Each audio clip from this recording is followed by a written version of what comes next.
Olá, estudantes! Eu sou o professor Robson Anselmo Tavares e hoje nós temos mais um encontro do nosso Papo Artístico Literário e hoje com um gostinho bem científico, tão científico que a nossa conversa de hoje é pensada para você, estudante, que quer adentrar na área de saúde e também na questão especial hoje da doação de sangue. Vamos tirar aí as nossas dúvidas. Nós estamos no EMOP, nesse momento estamos no gabinete da doutora Ana Fausta. Tudo bem? Sejam muito bem-vindos. Estamos aqui muito felizes de poder conversar um pouquinho sobre doação de sangue e mostrar um pouquinho do que é que a gente faz aqui no EMOP. Aqui no EMOP eu sou diretora de hemoterapia. O EMOP é uma instituição pública que tem duas vertentes, a hemoterapia e a hematologia. Então a gente tem uma diretoria da hemoterapia e uma diretoria do hospital.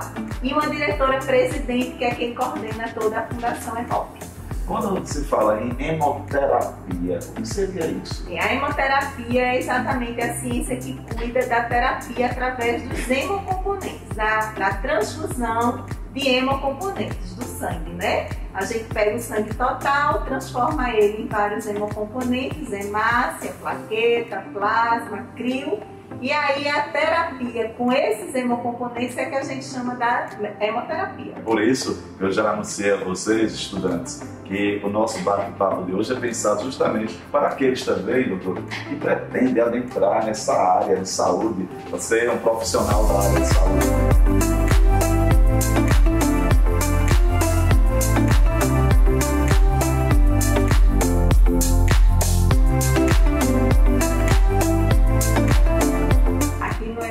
Nós temos uma gama grande de profissionais, né? Inclusive na hemoterapia nós temos médicos, farmacêuticos, biomédicos, certo? Bioquímicos, assistentes sociais, enfermeiros, enfermeiras, técnicos de enfermagem, de laboratório.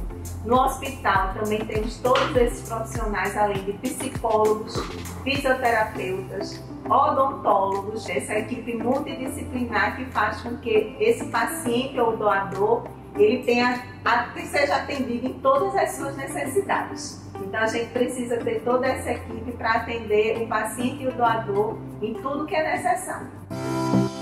Então, a hemoterapia é baseada em muita legislação. Então nós temos uma portaria do Ministério da Saúde que rege toda a hemoterapia no Brasil todo. Então todos os hemocentros do Brasil trabalham da mesma maneira. E aí, na legislação, é permitido que o menor de 18 anos, a partir dos 16 anos, ele possa ser doador de sangue, sim. O doador pode, sim, ser um adolescente, não é? Desde que esteja acompanhado, não é, do responsável, pai ou mãe. Porque precisa esse responsável fazer uma procuração, uma assinatura dizendo que ele está se responsabilizando por aquela doação. Então, ele vindo com o documento original com foto, comprovante de vacinação contra a Covid e uma máscara para poder entrar dentro da instituição e aí realizar sua doação, se for apto. Através dessa conversa, dessa triagem, a gente vai poder, de acordo com a legislação que a gente tem, porque na legislação ele também define qual o doador que está apto e o que está inapto, que pode ser uma inaptidão definitiva ou pode ser uma inaptidão só temporária. Por exemplo, quem faz uma endoscopia, ela precisa passar 6 meses sem doar sangue. Pode ser uma inaptidão só temporária, né, de um período, mas pode também ser uma inaptidão definitiva, dependendo do motivo. Como é que a gente sabe se é apto ou inapto? A gente passa pelas etapas da doação de sangue. Primeiramente vai passar, não é, pela recepção, depois pela triagem clínica, vai fazer uma avaliação, não é, médica.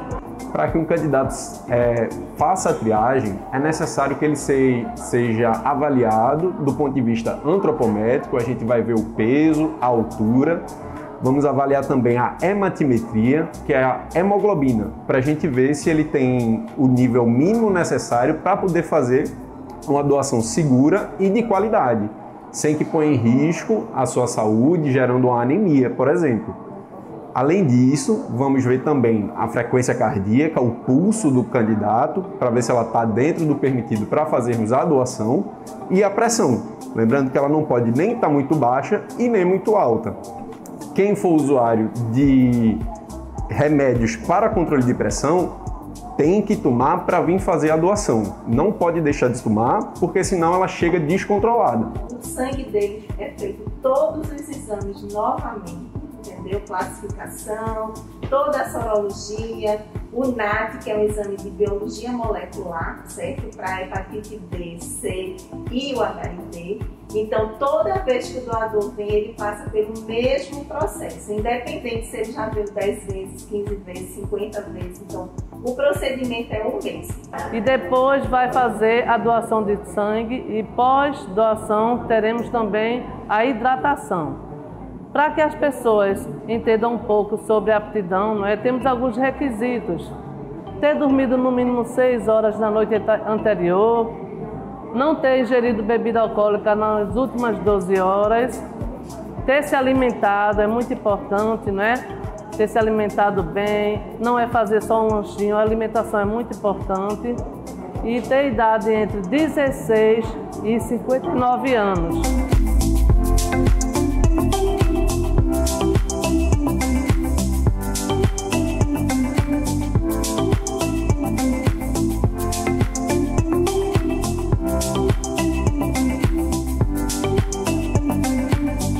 Então ele doa o sangue, esse sangue vai primeiro para os laboratórios, as amostras, e a bolsa de sangue total vai para o fracionamento, que é exatamente para processar esse sangue e fazer os hemocomponentes, dividir o sangue nas hemácias, na plaqueta, no plasma, certo? E aí, quando essa sorologia, a classificação, está tudo liberado, esse sangue é rotulado e vai para a expedição para ser liberado para o uso, certo? Então, você doou hoje, esse sangue que é doado hoje, a gente faz toda a rotina de exames no dia seguinte. Então, amanhã vai ser processada a sorologia, o exame NAT, a classificação BORH e no final da tarde, esse sangue já está rotulado e já está liberado lá na expedição para poder servir a quem esteja precisando.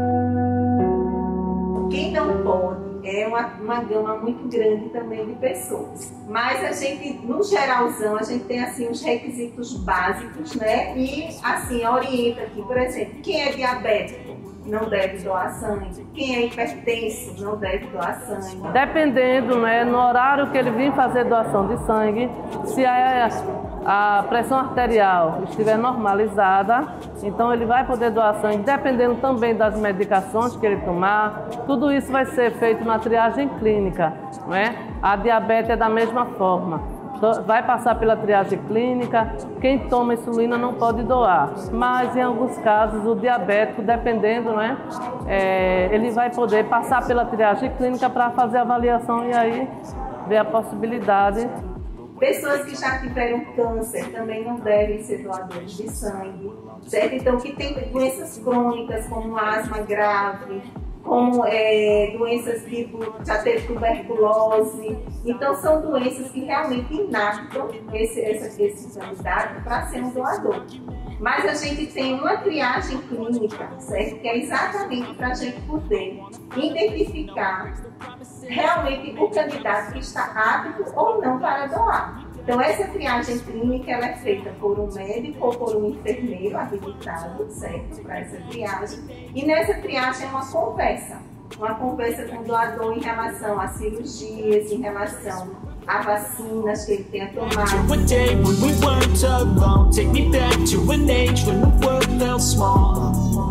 Way back, let's go. Through it all. I know that things seem bad, but they could be much worse. There's always someone else who has a greater curse, a greater thirst, a hunger, pain, and mercy. Just find whatever you got and try to be thankful first. I wanna feel again, I need it. Mas ainda para finalizar, eu fiquei com uma dúvida. Eu gostaria que você esclarecesse um pouco essa questão de tomar medicamento e poder doar sangue. Pode? No caso de algumas doenças, poderia? Então, gente, Quem estiver fazendo algum tratamento de saúde, tomando alguma medicação, em alguns casos a medicação é preciso aguardar 30 dias, em outros casos precisa aguardar um período maior. Então, por isso, é importante, né, que na triagem clínica vocês tragam a veracidade de como está o estado de saúde de vocês. Isso é muito importante, tá certo? Então é isso aí, né? Então vamos tomar cuidado com a saúde para poder doar o sangue. Lembre-se, olha aí, incentivar os familiares para a doação de sangue. Forte abraço a todos vocês. E aí, galerinha, meu nome é Ives Fernando, sou professor de ciências e hoje nós estamos no EMOP. Hoje eu vim aqui mostrar para você procedimentos em relação à questão do processo de separação de materiais. O processo de hoje ele é bem simples. Toda vez que se fala de misturas, existem as misturas que são homogêneas e as misturas que são heterogêneas. A mistura que é homogênea é aquela que você consegue enxergar apenas uma única fase. Aqui é lógico que você está enxergando apenas uma única fase, mas se trata do sangue total. Quando se fala do sangue total, a gente chama de substância ou uma mistura coloidal. E essa mistura coloidal, nós só iremos perceber através do microscópio ou quando iremos utilizar alguns equipamentos. Como estamos aqui no setor de fracionamento, eu estou aqui com a técnica de enfermagem Jeane, ela vai justamente colocar essa bucha em uma das centrífugas. O que é que a centrífuga ela vai fazer? Através da força da inércia, vai fazer com que o peso molecular das hemácias, que é bem mais pesado em relação à questão da sua densidade, ela vai ficar justamente aqui embaixo. E o plasma que está presente no sangue total, que quando se fala do sangue total, não só tem só o sangue, olha, o sangue a gente tem os glóbulos brancos, os glóbulos vermelhos, a gente tem hemácias, a gente tem plaquetas, mas o que eu quero mostrar para vocês é que essa mistura que visualmente tem uma única fase, ela vai ter mais de outra fase. Jeane, pode pegar a bolsa. Essa bolsa daí ela foi passada ali na centrífuga, ela girou durante uma rotação de 3.600. 2.100. Recapitulando, 2.100 a 7 minutos. Olha só, galera. Vê só que legal, ó. Tá aqui, ó. O peso molecular das hemácias, a densidade das hemácias, ela é muito maior do que a do plasma.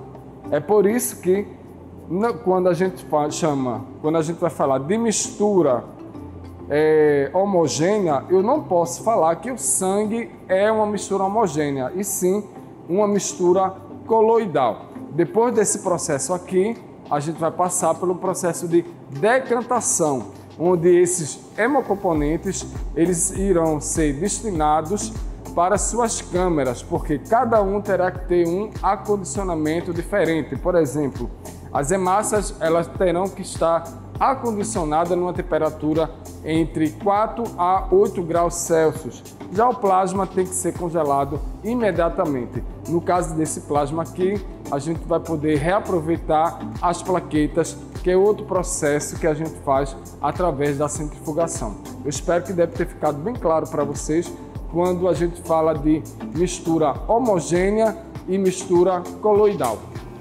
E aí, galerinha, acabamos de passar pelo processo de separação de misturas.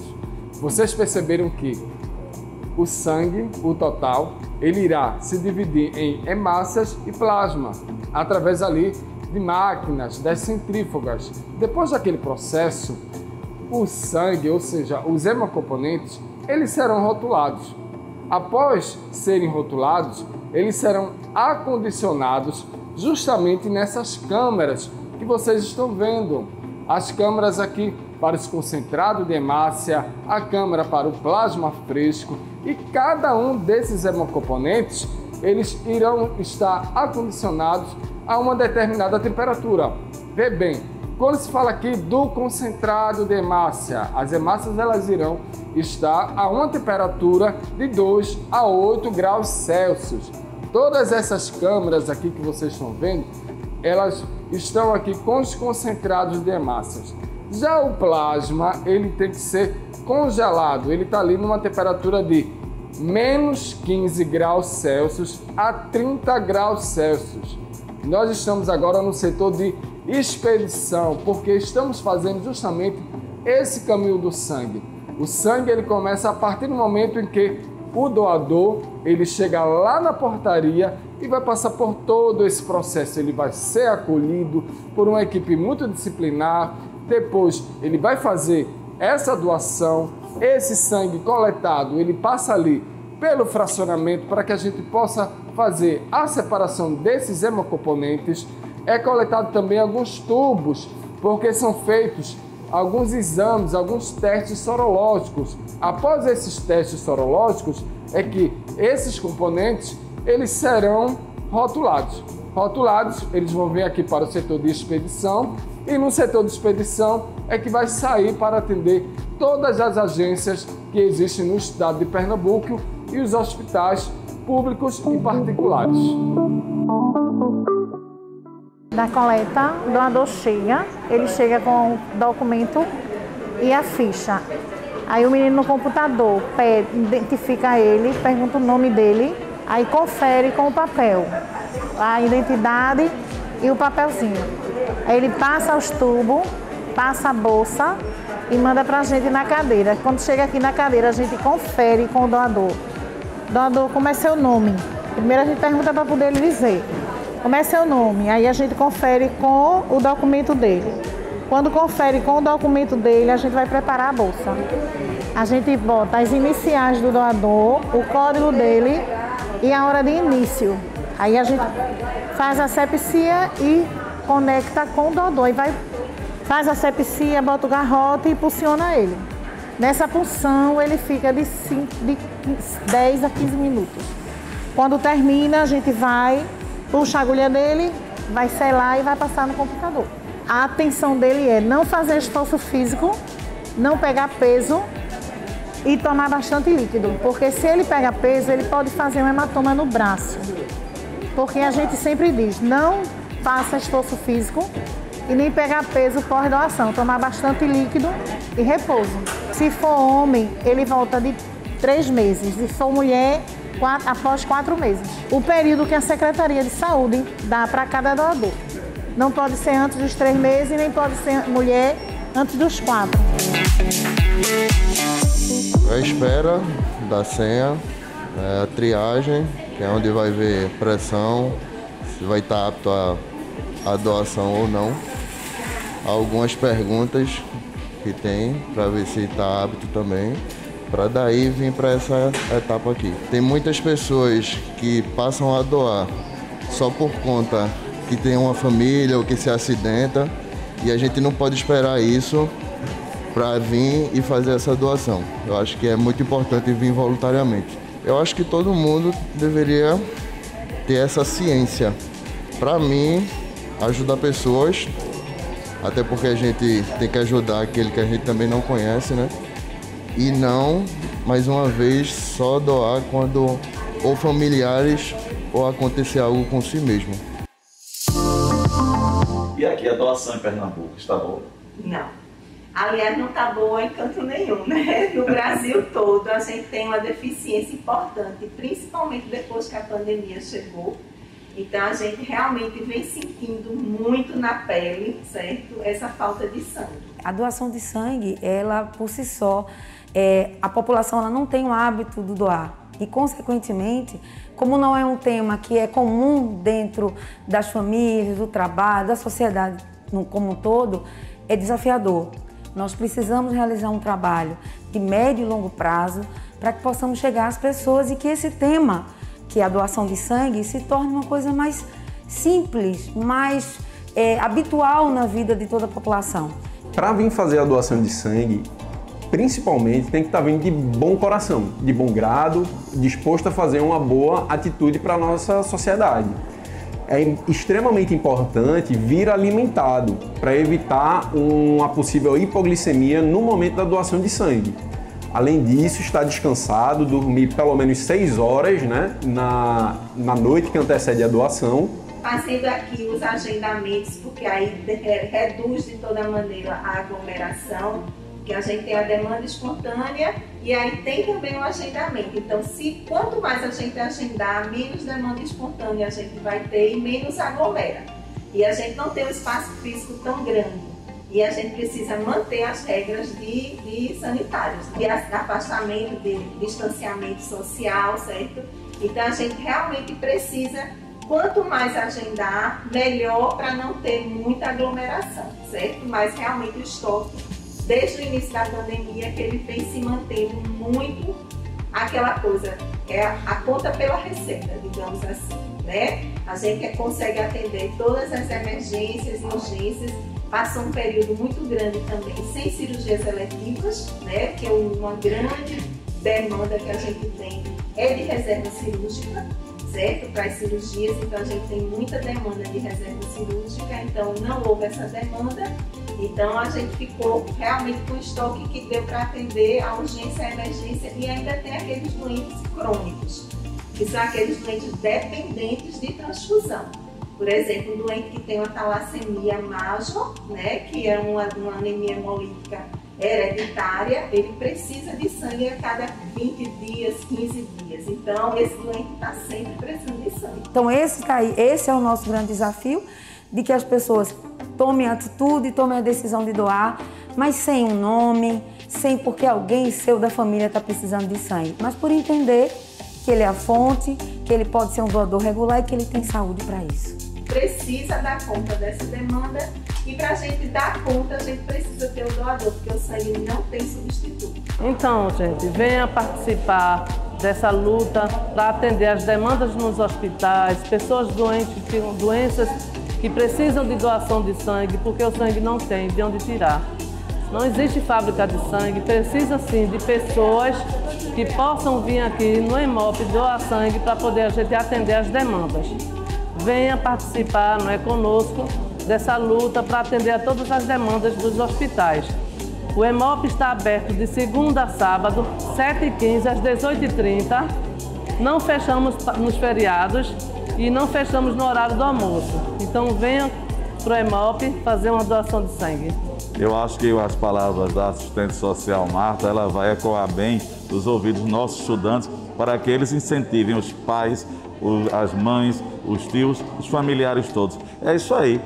Venha para o Hemop.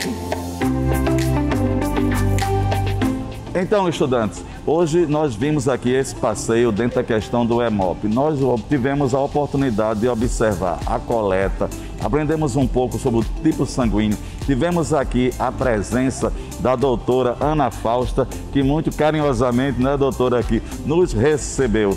A doutora Ana Fausta agora irá dar o seu tchauzinho, certo? Na verdade, mas até breve, irá propor um desafio para vocês. Tudo bem, professora? Tudo bem. E aí, estudantes? Quero aí agradecer, né, ao professor, à equipe dele, por esse passeio aí que a gente fez no Hemop.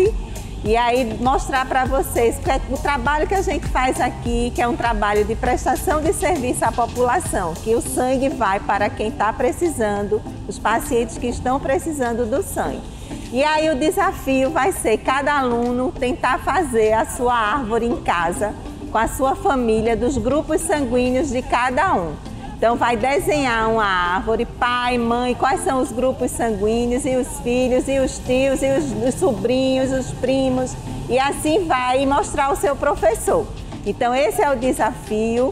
Agradeço, obrigada, professor, obrigada à equipe. E assim, vocês lembrem sempre que doar sangue é salvar vidas. É isso aí, doar sangue é um ato de amor. Muito obrigado e até breve.